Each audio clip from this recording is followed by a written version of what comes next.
Members ఇస్తున్నారు, గౌరవ విప్లు ఇస్తున్నారు, కొత్త సాంప్రదాయం మోపైంది అధ్యక్ష. నేను ఒకటే కోరుతున్నాను, వారికి ఇంత ఆవేశం అవసరం లేదు అధ్యక్ష. మైక్ ఇవ్వండి, తప్పకుండా వారు మాట్లాడాలంటే సావధానంగా మాట్లాడమనండి. మేము మాట్లాడుతున్నప్పుడు అంతరాయం చేసి మళ్ళీ మీరేమో టైం అయిపోయింది అంటారు. ఇది కరెక్ట్ కాదు అధ్యక్ష. గత హాఫ్ అన్ అవర్గా అటు విప్ గారు మంత్రులే డిస్టర్బ్ చేశారు. దయచేసి మీరు నాకు సమయం ఇవ్వాలి అధ్యక్ష. ట్రైనింగ్ లేదని ఎందుకన్నాను అధ్యక్ష? నేను ఒకటే కారణంతో అన్నా. ఇవాళ విప్లు మాట్లాడినా మంత్రులు మాట్లాడినా సమాచార లోపంతో మాట్లాడుతున్నారు అధ్యక్ష. గౌరవనీయ మంత్రి గారు అంటారు డబుల్ బెడ్రూమ్ ఇల్లు ఎక్కడ కట్టినారు? మనం కూర్చున్న హైదరాబాద్లోనే 1,00,000 డబుల్ బెడ్రూమ్ ఇల్లు కట్టినాం. కావాలంటే మున్సిపల్ మంత్రిని అడగండి, అధికారులను అడగండి, చెక్ చేసుకోండి అధ్యక్ష. వారు మాట్లాడుతూ అంటారు మేనిఫెస్టోలో దళిత ముఖ్యమంత్రి అని పెట్టినామంటారు. మేము ఎక్కడా పెట్టలేదు మేనిఫెస్టోలో, కావాలంటే మీరు చూపెట్టండి, చర్చ పెట్టండి.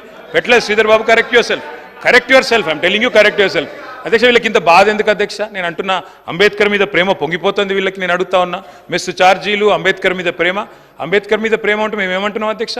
మేము ప్రపంచంలోనే అతిపెద్దదైన 125 అడుగుల ఎత్తున్న డాక్టర్ బాబాసాహెబ్ అంబేద్కర్ విగ్రహం మేము పెట్టినాం. సచివాలయానికి డాక్టర్ బాబాసాహెబ్ పేరు పెట్టినాం. మీకు మొన్న ఏప్రిల్ 14 నాడు ఆ 125 అడుగుల ఎత్తున్న అంబేద్కర్ విగ్రహానికి కనీసం పూలు జల్లే సంస్కారం కూడా లేని ప్రభుత్వం ఇది. వాళ్ళు మాట్లాడితే ఎట్లా అధ్యక్ష? నేను అడుగుతా ఉన్నా ఇంకొక మాట. నేను ఏమన్నా అధ్యక్ష? హాస్టల్లో ఈ మంత్రుల రన్నింగ్ కామెంటరీ ఏంది అధ్యక్ష?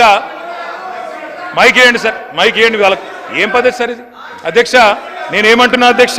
మెస్ ఛార్జీల గురించి మాట్లాడుతున్నారు అధ్యక్ష. వీళ్ళ విచిత్రం ఏంటంటే వీళ్ళ పాపం తెలియదు. కాంగ్రెస్ పార్టీ ఏదో నిన్ననే ఆకాశంలో చూడిపడ్డట్టు, ఇదివరకు లేనట్టు 50 ఏళ్ళు ఈ దేశాన్ని నడిపింది, రాష్ట్రాన్ని నడిపింది మీరే కదా. ఈ సమస్యలన్నిటికీ శతకోటి సమస్యలకు మీరు కాదా మూలం? ఇలా మీరు మాట్లాడితే ఎట్లా అధ్యక్ష? మెస్ ఛార్జీలు ఎంత పెంచినామో సభ్యులకు తెలియదు. మా ప్రభుత్వంలో ఎవరు దండం పెట్టాల్సిన అవసరం లేదు, దరఖాస్తు పెట్టాల్సిన అవసరం లేదు, ధర్నా పెట్టాల్సిన అవసరం లేదు. ఇవాళ మేము మెస్ ఛార్జీలు పెంచాం. మీకు చేతనైతే ఇంకా పెంచండి, మేము వద్దంటలేదు కదా. దళిత బంధు గురించి మాట్లాడారు. నేను అడుగుతున్నా అధ్యక్ష, 75 ఏళ్లలో భారతదేశ స్వాతంత్రానంతరం 75 ఏళ్లలో ఏ ముఖ్యమంత్రి కానీ ఏ ప్రధానమంత్రి కానీ ఒక దళిత కుటుంబానికి 10 లక్షల రూపాయలు ఇవ్వాలన్న ఆలోచన కేసీఆర్ వచ్చేదాకా చేసిండు అధ్యక్ష. మరి ఇలా వీళ్ళు మాట్లాడితే ఎట్లా అధ్యక్ష? నేను అడుగుతా ఉన్నా అధ్యక్ష. I'm saying it with utmost sincerity అధ్యక్ష. హాస్టళ్లలో ఇన్సిడెంట్లు జరుగుతూ ఉన్నాయి, ఎలుకలు వస్తున్నాయి, పిల్లలు విషాహారం తిని ఇబ్బంది పాలవుతున్నారు. గౌరవ మంత్రి గారికి, డిప్యూటీ సీఎం గారికి హౌస్ని ఆర్డర్లో పెట్టండి సార్. డిప్యూటీ సీఎం గారికి పంపండి, దయచేసి చూడమని చెప్పండి. పేద విద్యార్థులకు వాళ్ళ విదేశీ విద్య కళ నెరవేర్చాలని చెప్పి 6,651 మంది పేద విద్యార్థులకు అంబేద్కర్ ఓవర్సీస్ స్కాలర్షిప్ పేరు మీద, మహాత్మా జ్యోతిబా ఫూలే స్కాలర్షిప్ పేరు మీద, అదే మాదిరిగా మౌలానా అబుల్ కలాం ఆజాద్ స్కాలర్షిప్ పేరు మీద దాదాపు 6,650 మందిని 20 లక్షల రూపాయల చొప్పునిచ్చి పంపించినాం. ఇవాళ వాళ్ళు మాకు మెసేజ్లు చేస్తూ ఉన్నారు, అన్న మొదటి ఇన్స్టాల్మెంట్ మీ ప్రభుత్వం ఇచ్చింది, ప్రభుత్వం మారింది, కాంగ్రెస్ ప్రభుత్వం వచ్చింది, రెండో ఇన్స్టాల్మెంట్ వస్తలేదు అని లండన్ నుంచి, అమెరికా నుంచి మెసేజ్లు వస్తున్నాయి. అవన్నీ ఫార్వర్డ్ చేయమంటే నేను బట్టి విక్రమార్క గారికి ఫార్వర్డ్ చేస్తాను అధ్యక్ష. మీరు చెప్పారు మీకు నిజంగా దళితుల మీద ప్రేమ ఉంటే నేను అడుగుతా ఉన్నా. మీరు చెప్పారు దళిత బంధు కాదు, అంబేద్కర్ అభయ హస్తం తెస్తాం, 10 లక్షలు కాదు 12 లక్షలు ఇస్తామన్నారు. 10 పైసలు కేటాయించలేని మాట వాస్తవం కాదా? ఈ బడ్జెట్ లో మీకున్నదా ప్రేమ? ఉన్న దళిత బంధు చెక్కులే ఆపుతున్నారు. మేమిచ్చిన 2వ విడత చెక్కులకే గతి లేదు. ఇవాళ వారు మాట్లాడితే ఎట్లా? I request deputy chief minister, I request finance minister, sir I humbly request you మీరు దయచేసి అంబేద్కర్ అభయ హస్తం అని మీరు ఏదైతే చెప్పారో 12 లక్షల రూపాయలు ఇస్తామని చెప్పారు. ఇవాళ దళిత జాతి మొత్తం మీ వైపు చూస్తూ ఉంది. మీరు ఆ ఉన్నతమైన సీట్లో కూడా కూర్చోవాలని నేను ఆశిస్తా ఉన్నా.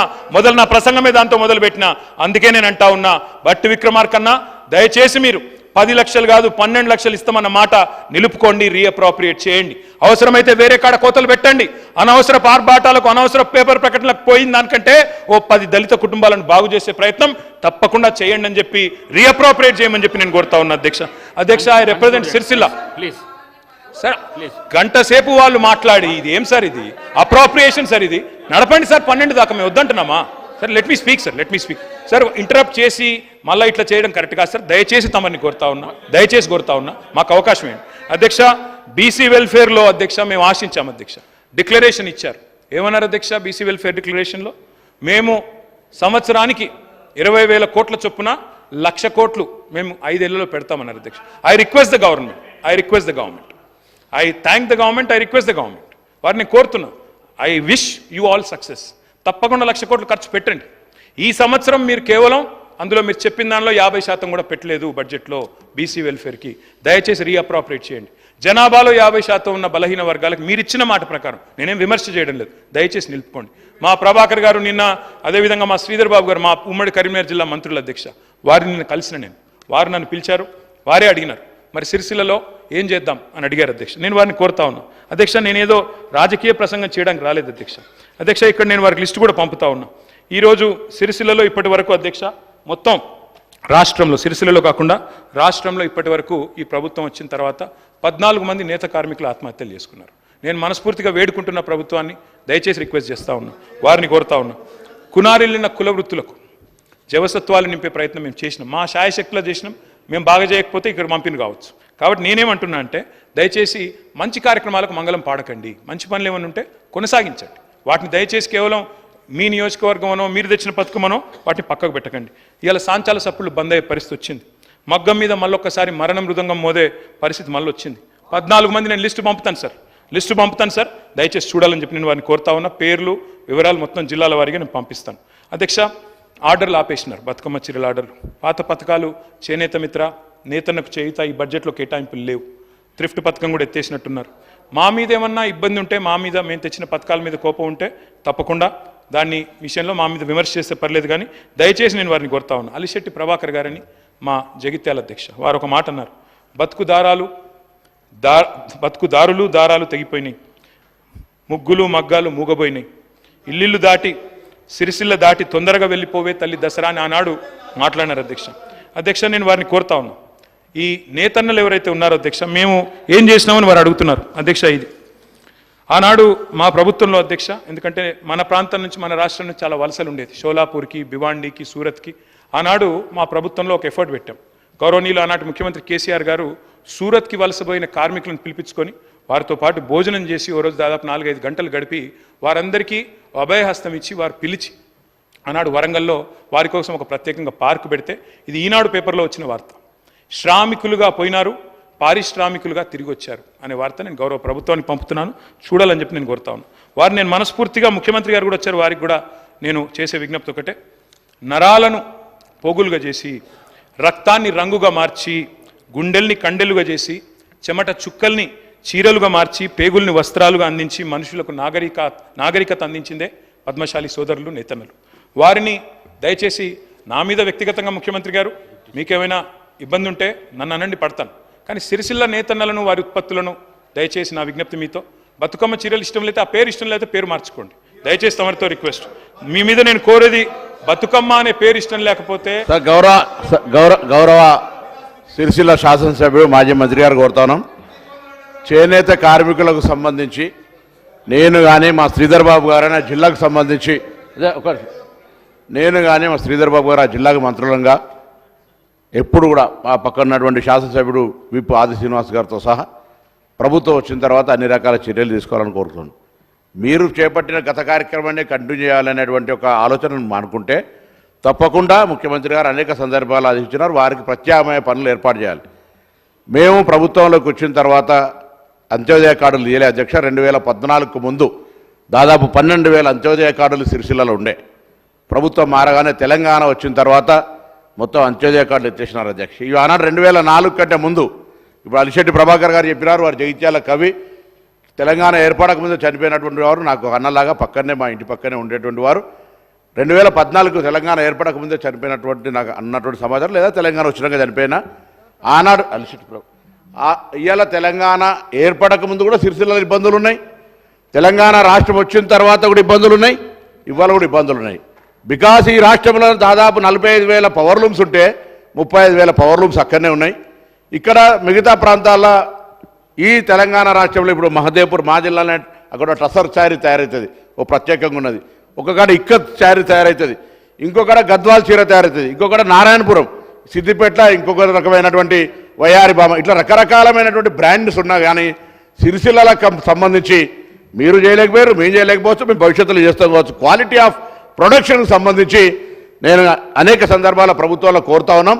సిరిసిల్ల చేనేత కార్మికులకు సంబంధించిన జీవన శైలిని మార్చడానికి ఆనాడు నేను పార్లమెంట్ సభ్యుడిగా ఉన్నప్పుడు అధ్యక్ష, విద్యా వ్యవస్థలో పెరగాలని కేంద్రీయ విద్యాలయం తీసుకొచ్చి పెట్టినాం. అక్కడ బీడీ కార్మికులకు సంబంధించి లేదా చేనేత కార్మికులకు ఈఎస్ఐ హాస్పిటల్ తీసుకొచ్చడం దాని ఆపరేషన్ లేదు అధ్యక్ష. ఆనాడు అక్కడ సిరిసిల్లకు సంబంధించి వారు శాసనసభ్యులు, నేను పార్లమెంటు సభ్యుడు, ఆత్మహత్యలు జరిగితే రాజకీయాలకు అతీతంగా చావడం కాదు బతకడం ముద్దు పోరాడదాం అని చెప్పినాం అధ్యక్ష. ఇవాళ కూడా మేము ఒకటే చెప్తా ఉన్నాం, సిరిసిల్ల చేనేత కార్మికులకు సంబంధించి కొత్తగా మేమైతే పని చేయలేదు మీరే అంటున్నారు. గతంలో ఉన్నటువంటి అప్పులు తప్పది, ప్రభుత్వాలు మారుతూ ఉంటుంటే ఆ అప్పులు కట్టుకుంటూ పోవాల్సిందే.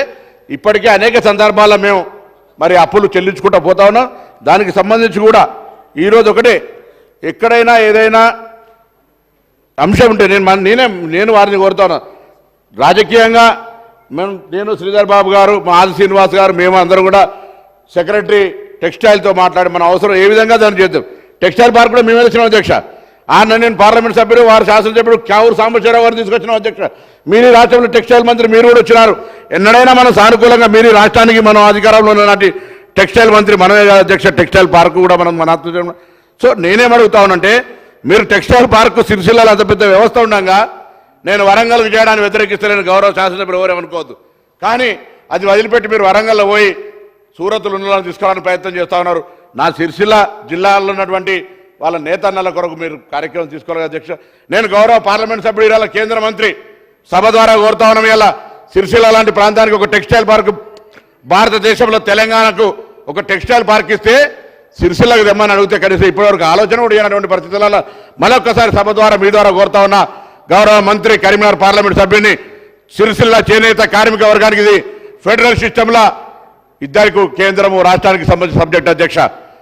ఈ యొక్క కంకర్డ్ లిస్టులో ఉన్నటువంటి చేనేత వర్గాలకు సంబంధించి న్యాయం చేసే విషయం లోపల కేంద్ర ప్రతినిధిగా పార్లమెంట్ సభ్యుడిగా సిరిసిల్లకు సంబంధించి మీరేం చేస్తారో చేయండి. గౌరవ శాసనసభ్యులతో మేము జిల్లా నాయకులం, రాజకీయానికి సంబంధంలే. నేను ఒక గీతన్నగా నేతన్న అనేటువంటి ఒక తాల్మెల్తో నడిచే వ్యక్తులంగా తప్పకుండా వాళ్ళ పట్ల కన్సర్న్ ఉంది. వాళ్ళకి సహకారం చేయాలి, బలహీన వర్గాల శాఖ మంత్రి అనే ఆలోచన తప్ప రాజకీయం కాదు. మీరు అన్నట్టుగా అక్కడేదో మీరు శాసనసభ్యులున్నారు కాబట్టి వాళ్ళ చేనేత ఏదైతే బతుకమ్మ చీరలు మానుకున్నాం అనేది తప్పు. వాళ్లకు ప్రత్యామ్నాయంగా ఇవాళ జీవో నెంబర్ 1 తీసుకొచ్చి మొత్తం వస్త్ర ఉత్పత్తులన్నింటినీ కొనుగోలు చేయాలనేటువంటి విధంగా మేము వచ్చినాక జీవో తీసుకొచ్చినాం, అందరికీ మీకు తెలుసు. ఆ విధంగా అక్కడ వారిని ఆదుకోవడానికి ప్రయత్నం చేస్తున్నాం అధ్యక్ష.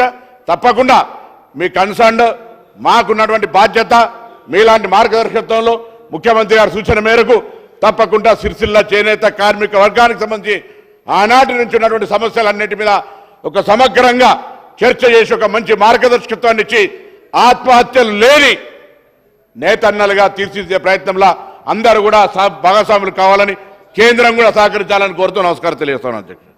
కన్క్లూడ్ చేయండి కేటీఆర్ గారు.